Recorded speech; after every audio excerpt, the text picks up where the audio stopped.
The container of pasta hits the snow with a dull thud. Elena Moretti stands frozen in the doorway of her family's trattoria, staring at the impossible.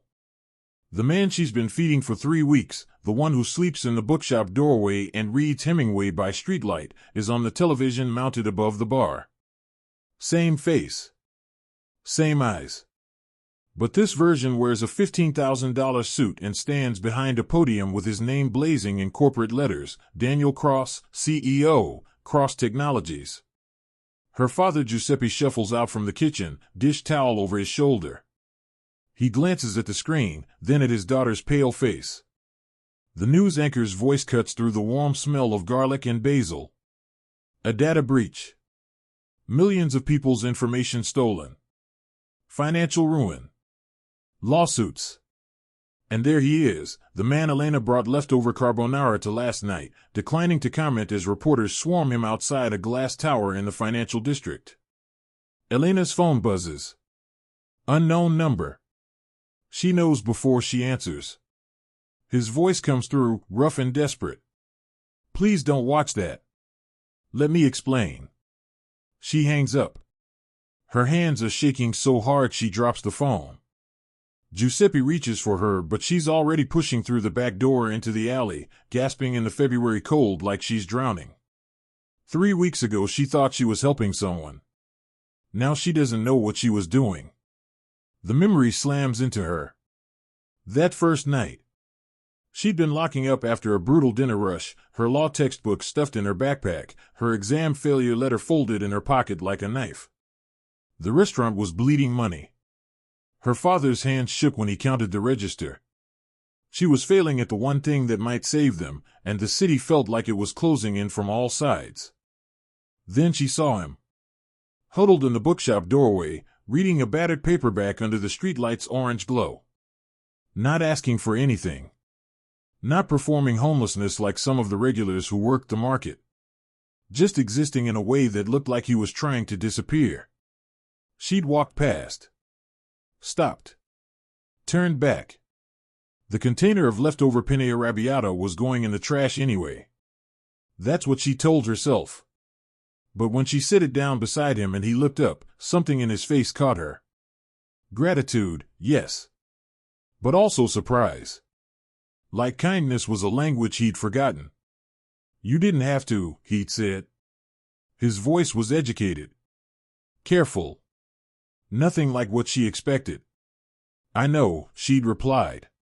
That became their routine. She'd bring food. He'd say thank you. Eventually they started talking.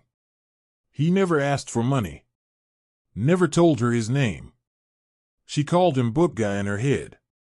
He called her nothing at all, like names were too permanent for whatever this was. He told her about the trap of building something you can't escape. She told him about her father's failing restaurant, about retaking the bar exam, about the weight of being the first in her family to go to university and the terror of letting everyone down. They talked like two people drowning in different oceans, finding a piece of driftwood between them. She thought it was real.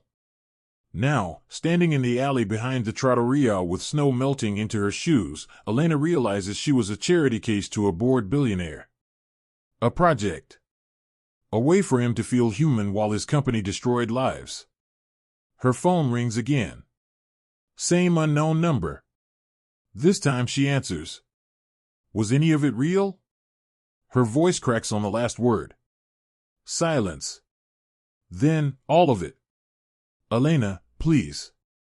Meet me. Let me explain what happened. You lied about who you are. I didn't lie. I just didn't tell you. That's the same thing. She's crying now, angry at herself for it. I trusted you. I told you things I haven't told anyone. I know. And I meant every word I said to you. The person you knew, that was real.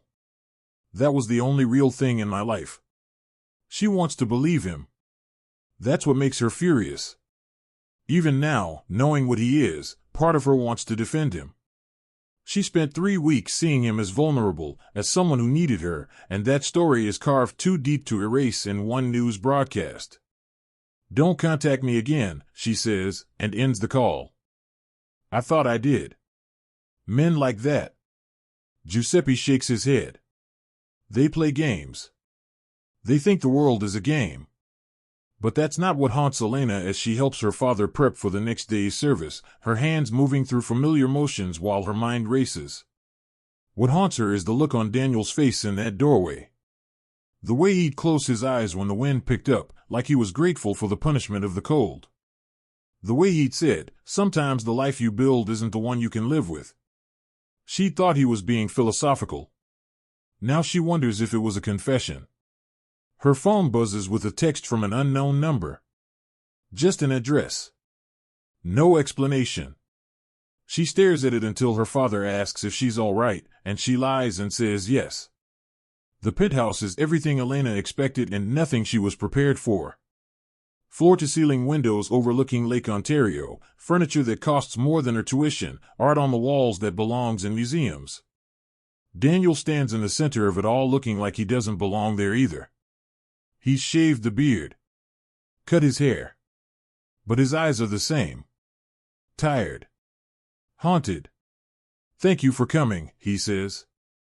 Elena doesn't take off her coat. "You have 5 minutes."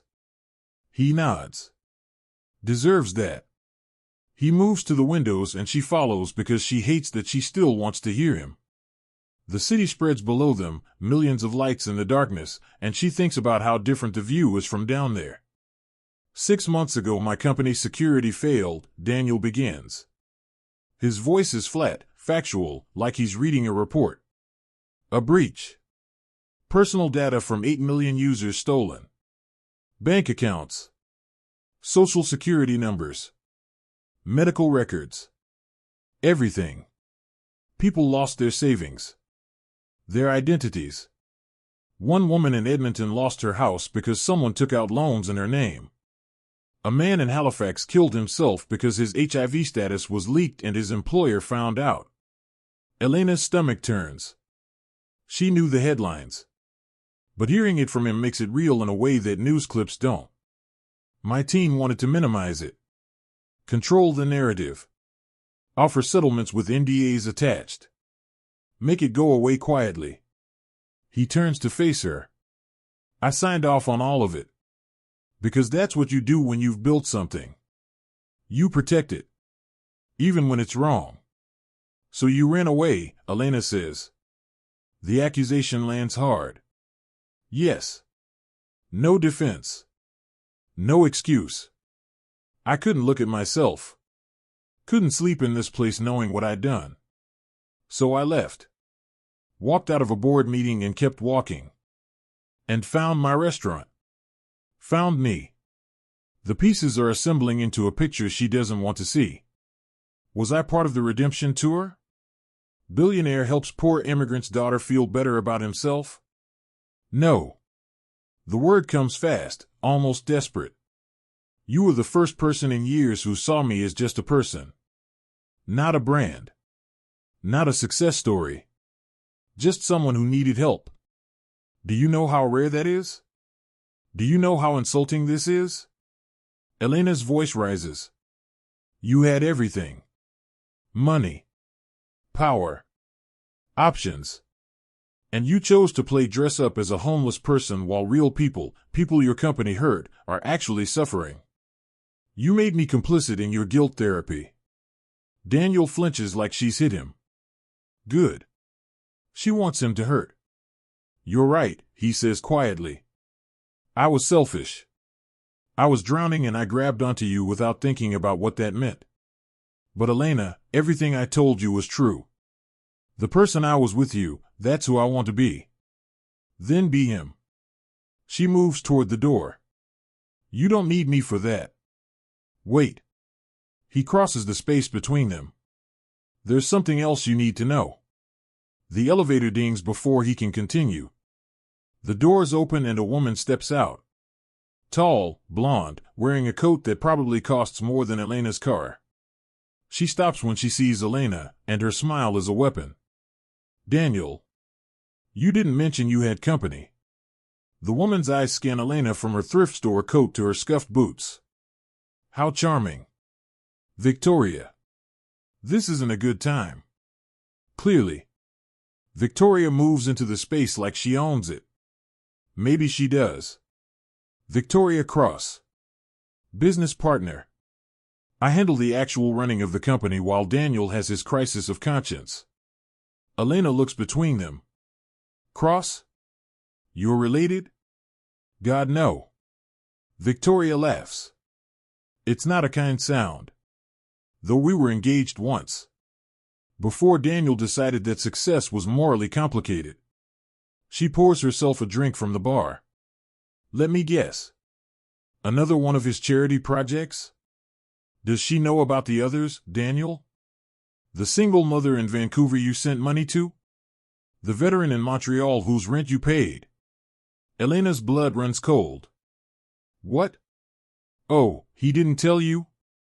Victoria's enjoying this. Daniel's been playing angel investor to struggling people across the country. Anonymous donations. Secret help. It's very noble. Very performative. Though I have to say, you're the first one he's actually spent time with. You must be special. Get out, Victoria. Daniel's voice is hard now. I'm a co-founder. I have a key. She turns back to Elena. Here's what you need to understand, sweetheart. My partner here feels guilty about being successful. So he gives money away. Hides from responsibility. Pretends that poverty is enlightening. But at the end of the day, he sleeps here. In this penthouse. While people like you work yourselves to death. That's the truth he won't tell you. Elena feels sick. She looks at Daniel. Is that true? The money? The other people? I helped people who needed help. Yes. But you were different. I never gave you money. I never tried to fix your problems. We just talked. That's all I wanted. Because I was entertainment. The realization hits her like a punch. I was authentic. Real. Something you could consume without consequences. No. Because you were the only person who made me feel like I could be better. Then be better. Elena's shouting now. Stop hiding. Stop running. If you actually care about the people your company hurt, do something about it. But don't drag me into your guilt. I have my own problems. She hits the elevator button. Victoria watches with amusement. Daniel just stands there, frozen. Elena, please. The elevator doors open. She steps inside. Do something real, she says. Or leave me alone. The doors close on his face. The law library is Elena's sanctuary, but tonight the words blur on the page. She's been reading the same paragraph on contract law for 20 minutes and she can't tell you what it says. Across the table, her study partner May finally speaks up. You've checked your phone 12 times in the last hour. What's going on? Elena sets down her highlighter. She hasn't told anyone about Daniel. The whole thing feels too surreal, too humiliating to put into words. But May is persistent and patient, and Elena is exhausted from carrying it alone. So she tells her. All of it. The man in the doorway. The food. The conversations. The television reveal. The penthouse confrontation. Victoria's poisonous implications. When she finishes, May is quiet for a long moment. Do you think he's telling the truth? May asks. About his feelings? I don't know. Does it matter? He still lied. He omitted. That's different. Is it? May leans back. My grandmother used to say that people show you who they are in crisis. How did he treat you when he thought he was nobody? Elena thinks about this. The way Daniel always asked about her day. How he'd remember small details, like her exam schedule or her father's medication appointments. The way he'd insisted she keep her gloves when she tried to give them to him during a cold snap. He'd said, "You need them for your morning classes." I'm used to the cold. He was kind, Elena admits. gentle, like he was afraid of taking up too much space. And how did he treat you when you found out he was rich? He tried to explain. He wanted me to understand. But his business partner, this Victoria person, how did she treat you? Elena remembers the scan of Victoria's eyes, the dismissive tone, the way she'd called Elena sweetheart like it was an insult. Like I was beneath her. So one of them sees you as a person. One sees you as a prop. That tells you something. May gathers her books. Look, I'm not saying you have to forgive him. But maybe the question isn't whether he lied. Maybe it's whether he's capable of change. And whether you want to be there to see it. After May leaves, Elena stays in the library until security kicks her out at midnight.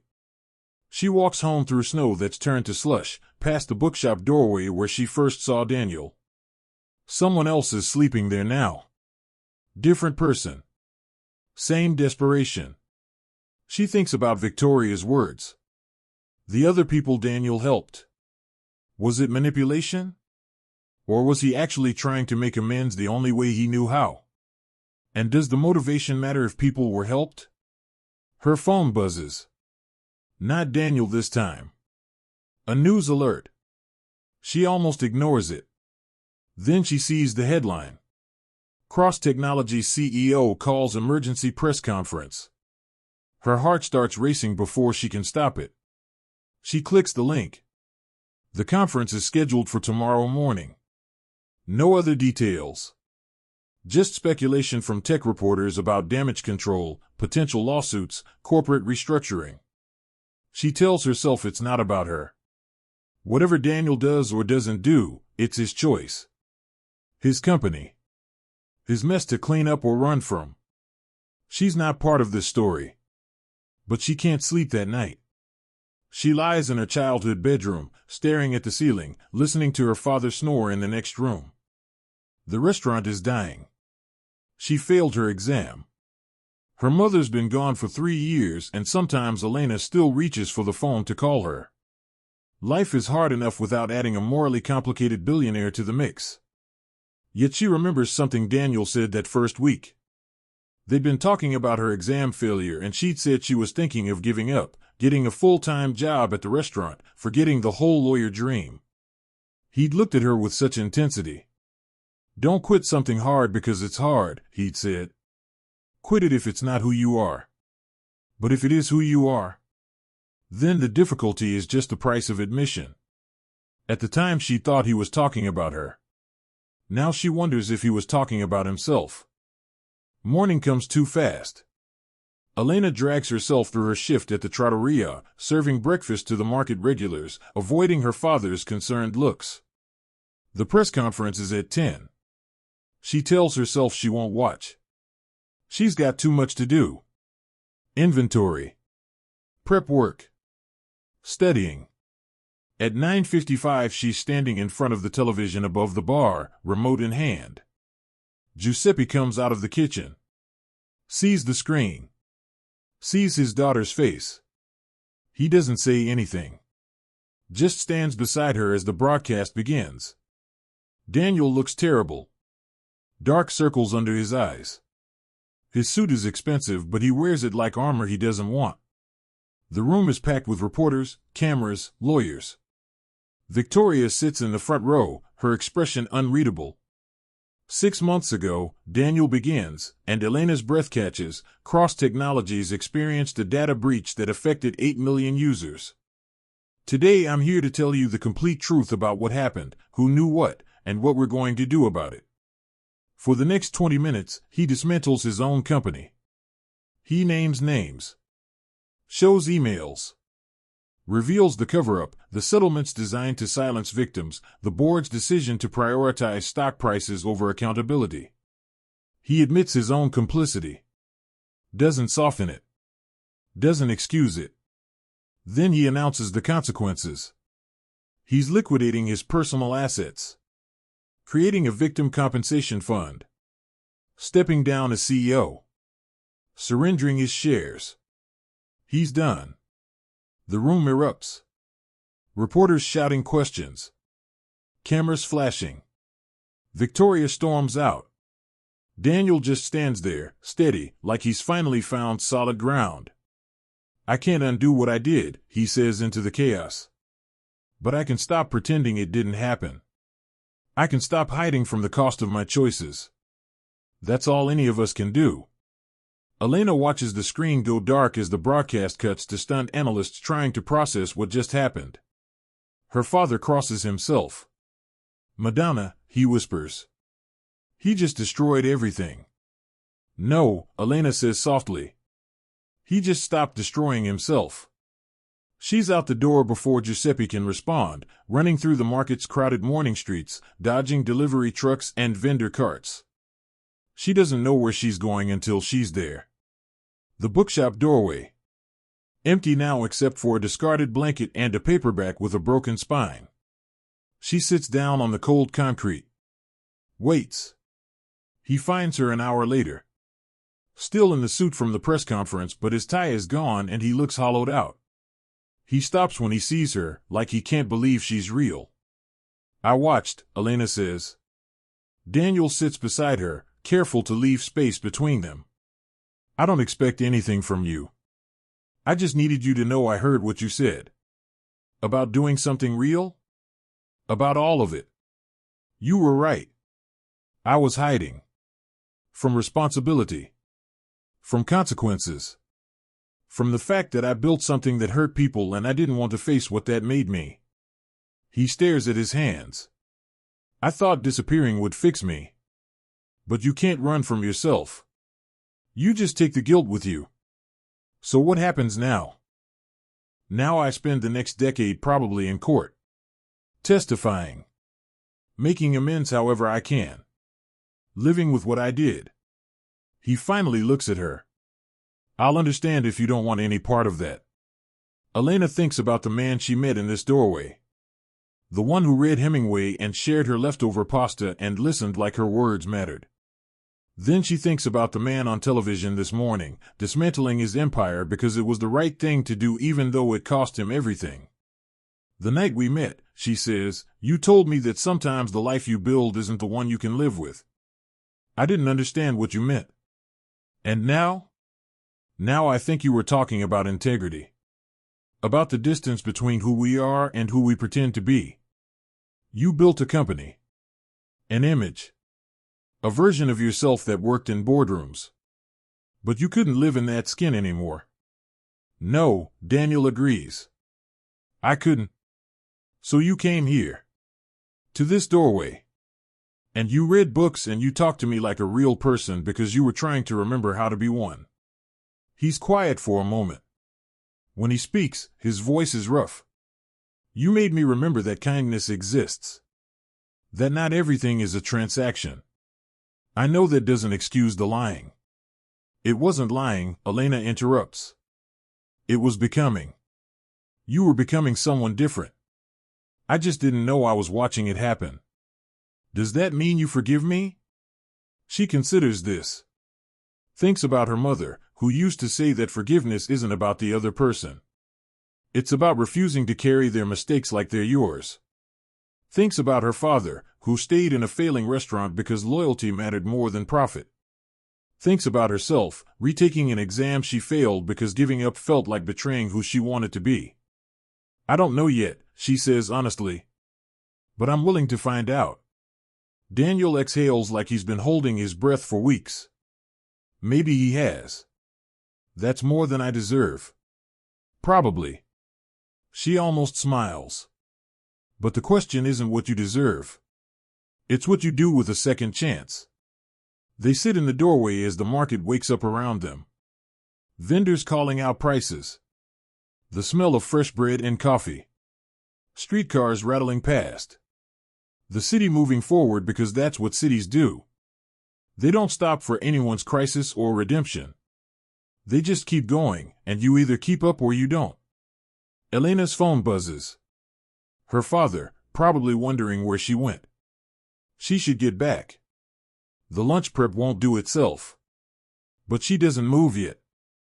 I'm retaking my bar exam in 6 weeks, she tells Daniel. I'm going to pass this time. You will. And the restaurant. We're barely staying open. I don't know how much longer we can make it work. What do you need? She turns to him. Don't do that. Don't try to fix things with money. That's not what this is. Then what is it? It's two people trying to do better. That's all. No grand gestures. No rescue fantasies. Just honest work toward being less broken than we were yesterday. Daniel nods. Gets it. Okay. Then can I ask one thing? What? Can I see you again? Not in a doorway. Not with secrets between us. Just as who we actually are. Elena stands, brushes snow off her jeans. The morning sun breaks through the clouds, turning the slush into something almost beautiful. She looks down at him and sees both versions. The broken billionaire and the man trying to rebuild himself into something true. Maybe they're the same person. Maybe that's the point. Yes, she says. But I'm buying my own coffee. He laughs. It's the first real sound of joy she's heard from him. Deal. She starts to walk away, then stops. Turns back. Daniel? What you did today? The press conference. That took courage. It took you, he says simply. Showing me what it looks like to fight for something real. Elena nods and walks back toward the trattoria. Behind her, Daniel sits in the doorway a moment longer. Then he stands, picks up the discarded paperback, and follows a different path into the city. Two people who met in a shadow, learning to stand in light. The market moves around them. Indifferent. Relentless. Beautiful. And if you found something in this story that moved you, hit that subscribe button. Drop a comment about second chances. Give this video a like if you believe people can change. Because sometimes the stories we need most are the ones about ordinary grace in an extraordinary world. Thanks for watching.